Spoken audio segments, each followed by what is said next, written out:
There are a lot of games releasing each year, and it can be hard to find the smaller gems amongst them all. I have 9 games for this list today that I have played and enjoyed a lot of. If you're regular to my channel, you might recognize a few of them as I made videos about them.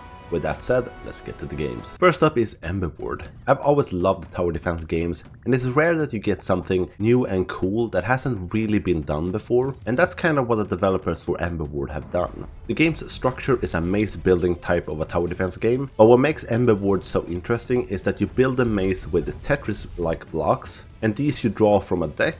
You then have to build your towers on these blocks, giving them a double purpose. The game is played in a roguelike style formula with a campaign map that lets you choose your own path, which encounters to tackle, and so on. You of course get a ton of new towers along the way, all very creative and fun to use. You'll find relics and do upgrades, all that good stuff from the roguelike genre. It's a really cool game that does a lot, but does it well, and it doesn't feel like it's ever too much or over-designed. Then we have The Last Flame. This is one of my favorite auto battlers out there right now, and instead of the traditional PvP formula, this one is a single player with a roguelike structure to it.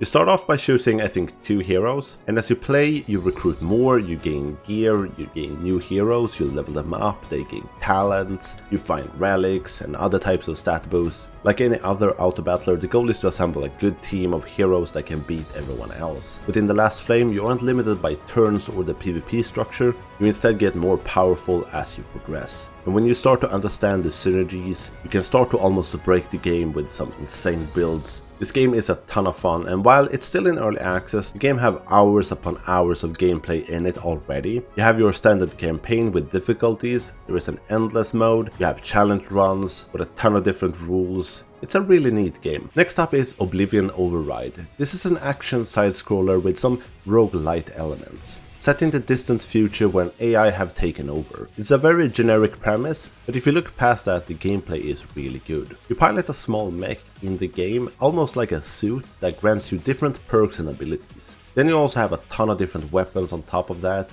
The combat is snappy and responsive, very satisfying to play. The levels are pretty big with a fair bit of exploration, challenge rooms, shops and NPCs to find. It's a pretty hard game when you start out, but after a few rounds you'll get the hang of it. The later bosses will also give you a bit of trouble, but overall I like the boss design, level design and enemies. You always kind of feel strong but very vulnerable. There is also an interesting perk system in the game that will grant you new skills and passive abilities during a run each time you level up. And then you also have a ton of new weapons and mechs to unlock as you progress. I think this title is very underrated and needs some more love. Then we have Withering Rooms. A friend recommended this game to me, so I had to check it out, and man, this is really an interesting game. It is a horror RPG set in a Victorian mansion. The mansion is procedurally generated and will change each night.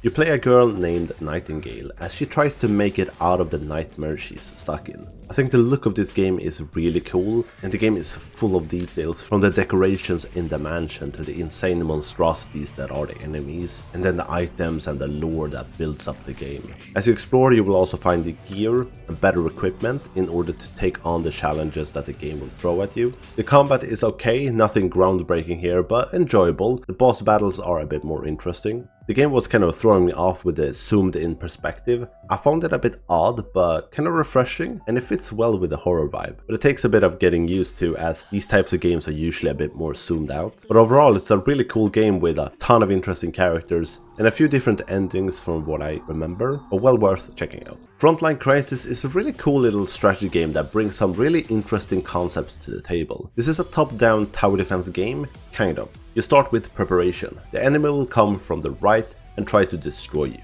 To defend, you build out your base with a bunch of blocks. On these blocks you can then assign buildings in order to then build them during the mission. The blocks can be upgraded and changed to different shapes. It's kinda cool, and as you play you will unlock a ton of different buildings to assign to them. When the mission well starts, you need to defend from the enemies that constantly attack you. You'll need to harvest resources in order to build buildings, and the buildings can vary from turrets to harvesters that harvest resources, to boosts of different kinds, or healing and so on. It works really well and makes for an intense experience. The scale of the game is a bit small, but it's easily one of the better strategy games I've played this year. Then we have Time Tracker. This is more of your standard roguelite game, but has a better game loop and a longer one than most other roguelike games. You pilot a mech in this game and can equip one weapon on each hand, then you can have 4 more that targets and shoots automatically. That means 6 weapon slots, and each weapon can also have 3 upgrades. In addition to that, you also have relics and upgrades for the mech itself. The game has sort of a grid-based map where you get the options on where to go.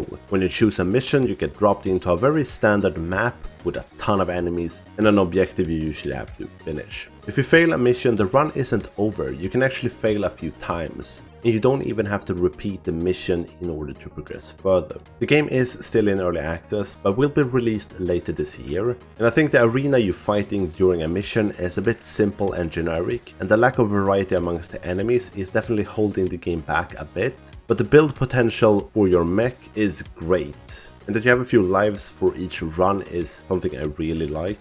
Hopefully these things will be ironed out for the 1.0 release. It's still a great roguelite / bullet heaven type game that I think is worth checking out. Next up is Haunty. I think this is the best looking game this year, or at least the game with the most unique art style. Personally, I fell in love with this game, and I think the story is good as well, tackling death and the afterlife. At its core, it's a twin-stick shooter, which kind of surprised me at first, but it plays really well. The cool thing about this game is that you can also possess almost anything. You are a ghost after all, and you use this ability to clear puzzles and to get the edge in combat. It is an adventure game that will take you across the game's world. There is a lot happening in the game, and you do get to see some interesting places. This also means that you'll meet some funny and interesting characters. I think they did a great job with the cast of characters in this game, as the main character doesn't talk at all from what I remember. The game does get a bit dragged out towards the end, but I still think it's well worth playing. The score of the game is amazing as well, very calm and fits well with the game's tone and aesthetics. Then we have The Land Beneath Us. This is a roguelite turn-based game, but not in the traditional sense. When you move, the enemies move as well. By walking into an enemy, you attack it. If you have a gun that, say, fire 2 tiles away, you'll shoot instead of walking towards the enemy. The enemy's attacks are very clearly visible by orange lined squares, and as you progress in the game, the combination of enemies becomes much harder, and dodging attacks and trying to attack yourself becomes an interesting dance. You can have 4 weapons equipped at the same time, 1 for each direction, and here is where another layer of the combat is. You could have the same melee weapon for each direction, but you can also have a gun for, let's say, 1 or 2 sides, and try to stay at a distance and shoot them with your gun, and when they get close you switch from attacking from the side to attack from the above or below with, let's say, a close range weapon. It's a really neat idea for the combat, and it becomes kind of like a puzzle as you have to take in your 4 directions, which weapon you have there, what type of enemy you're facing, and how to best approach them.